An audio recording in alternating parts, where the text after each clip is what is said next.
At ito na nga, kahapon may sipon si A, nahawa ko siya dahil sa trangkaso ko. Buti na lang, mayroong oregano kong tanim dito. Kaya ito, oregano ko dahil skin na lang inanay, kaysa naman maggamot pa. Sinugasan ko nga lang ito ng dito. Bawal naman kasi ang gamot ng gamot kay A, kasi baby pa. Kaya okay na kung oregano lang naman siya. Naganda nga lang ako ng ito, natira siyang orange kanina, kalahati. Ilalagay ko na lang yung isang slice. Tapos meron din ako dito asukal. Konting-konti lang. Tapos ibabad ko na lang ito sa mainit na tubig. Una nga, piniga ko lang dito yung isang slice ng orange sa konting asukal. Ayan.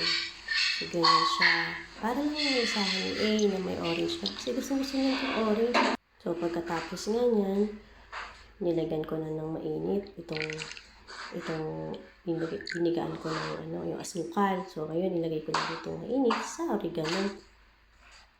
Ayan, ibababad ko lang siya for 10 minutes. 5 to 10 minutes para lang lumambot yung dahon ng oregano. Saka ko siya pipigain.